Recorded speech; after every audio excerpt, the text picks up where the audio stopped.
ಜೇಬಿನಲ್ಲಿ ಫೋನ್ ಇಲ್ಲ, ಜೇಬಿನಲ್ಲಿ ಹೆಚ್ಚು ಹಣ ಇಲ್ಲ, ಮನೆಯಲ್ಲಿ ಎಸಿಗಳಿಲ್ಲ. ಆದರೂ ಆ ತಲೆಮಾರು ನಮ್ಮಿಗಿಂತ 100 ವರ್ಷಗಳು ಹೆಚ್ಚು ಸಂತೋಷವಾಗಿ, ಆರೋಗ್ಯವಾಗಿ ಹೇಗೆ ಬದುಕಿತು? ಅವರ ರಹಸ್ಯ ಏನು? ಈ ತಲೆಮಾರು ಹೋಗಿಬಿಟ್ರೆ ಮತ್ತೆ ನಮಗೆ ಪ್ರೀತಿಯನ್ನು ಹಂಚುವ ಕೈಗಳು, ಕಥೆಗಳು ಹೇಳುವ ಧ್ವನಿಗಳು ಇರಲಾರವು. ನಾವೇನು ಕಳ್ಕೊಳ್ತಿದ್ದೇವೆ ಗೊತ್ತಾ ಸ್ನೇಹಿತರೆ? ಗಮನಿಸಿದ್ದೀರಾ? ನಮ್ಮ ಕಣ್ಣು ಮುಂದೆ ಒಂದು ಯುಗ ಮುಗಿದು ಹೋಗುತ್ತಿದೆ. ನಮಗೆ ಜನ್ಮ ನೀಡಿ ಜೀವನವನ್ನು ಕಲಿಸಿದ ಒಂದು ಮಹಾನ್ ತಲೆಮಾರು ಒಂದೊಂದಾಗಿ ನಮಗೆ ಶಾಶ್ವತ ವಿದಾಯ ಹೇಳುತ್ತಾ ಅಂತರ್ಧಾನವಾಗುತ್ತಿದೆ. ಅವರ ಜೊತೆ ಆ ಆತ್ಮೀಯತೆಗಳು, ಆ ಮೌಲ್ಯಗಳು ಕೂಡ ಹೋಗುತ್ತಿವೆಯೇನೋ ಅನ್ನಿಸುತ್ತದೆ. ಅಸಲಿಗೆ ಏಕೆ ಅಷ್ಟು ಮಹಾನ ತಲೆಮಾರು? ಒಮ್ಮೆ ಹಿಂದಕ್ಕೆ ತಿರುಗಿ ನೋಡೋಣ. ಅದು ಅನ್ನ ತಿನ್ನುವ ಮೊದಲು ಪಕ್ಕದವರ ಹಸಿವನ್ನು ಗುರುತಿಸಿದ ತಲೆಮಾರು. ಮನೆ ಸಣ್ಣದಾಗಿದ್ರೂ ಮನುಷ್ಯರ ನಡುವಿನ ಪ್ರೀತಿ ಮಾತ್ರ ವಿಶಾಲವಾಗಿತ್ತು. ಅವರು ಎಂದಿಗೂ ನಾನು ಎಂದಿಲ್ಲ, ನಾವು ಎಂದೇ ಬದುಕಿದರು. ಉಮ್ಮಡಿ ಕುಟುಂಬಗಳಲ್ಲಿ ಕಷ್ಟ ಸುಖಗಳನ್ನು ಹಂಚಿಕೊಂಡರು. ಆಸ್ತಿಗಿಂತ ಆತ್ಮೀಯತೆಗಳಿಗೆ, ಅನುರಾಗಗಳಿಗೆ ಹೆಚ್ಚಿನ ಪ್ರಾಮುಖ್ಯತೆ ನೀಡಿದ ತಲೆಮಾರು ಅದು.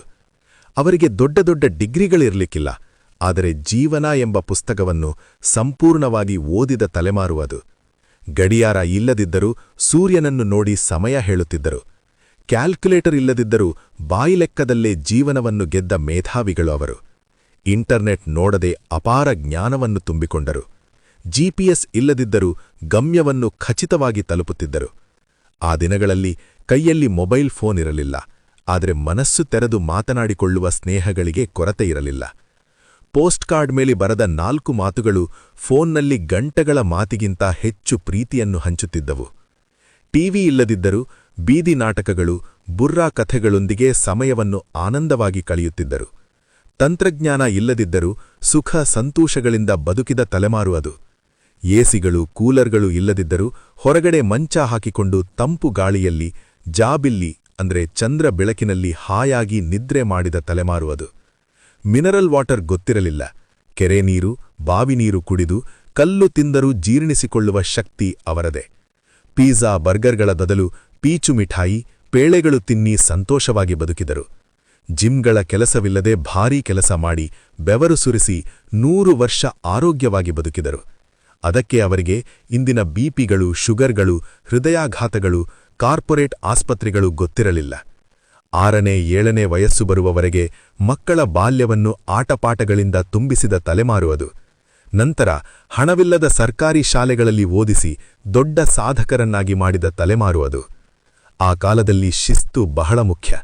ಶಾಲೆಯಲ್ಲಿ ಶಿಕ್ಷಕರು ಬೈದರೆ ಮನೆಗೆ ಬಂದು ತಾಯಿತಂದೆಯರು ಇನ್ನೂ 2 ಹೊಡೆದು ಶಿಕ್ಷಕರನ್ನು ಪ್ರಶ್ನಿಸುತ್ತಿರಲಿಲ್ಲ.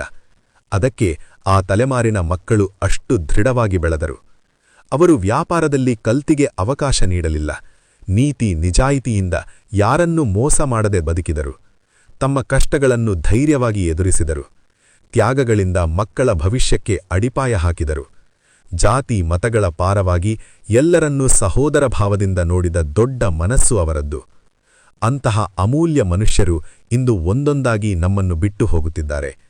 ಅವರನ್ನು ಕಳೆದುಕೊಳ್ಳುತ್ತಿದ್ದೇವೆ ಅಂದರೆ ಎಲ್ಲವನ್ನೂ ಕಳೆದುಕೊಂಡಂತೆ ಅನ್ನಿಸುತ್ತದೆ. ಆ ತಲೆಮಾರು ಲ್ಯಾಂಟರ್ನ್ ಬೆಳಕಿನಲ್ಲಿ ನಮ್ಮ ಬದುಕಿಗೆ ಬೆಳಕನ್ನು ತುಂಬಿದರೆ, ಈ ತಲೆಮಾರು ವಿದ್ಯುತ್ ದೀಪಗಳ ಬೆಳಕಿನಲ್ಲಿ ಕತ್ತಲನ್ನು ಹೆಚ್ಚಿಸಿಕೊಂಡಿದೆ.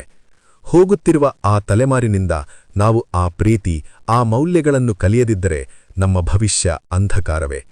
ಅವರು ಇರುವವರೆಗೆ ಅವರನ್ನು ಪ್ರೀತಿಯಿಂದ ನೋಡೋಣ. ಅವರು ಕಲಿಸಿದ ದಾರಿಯಲ್ಲಿ ನಡೆಯೋಣ. ಹಳೆಯ ತಲೆಮಾರಿನನ್ನು ಗೌರವಿಸಿ.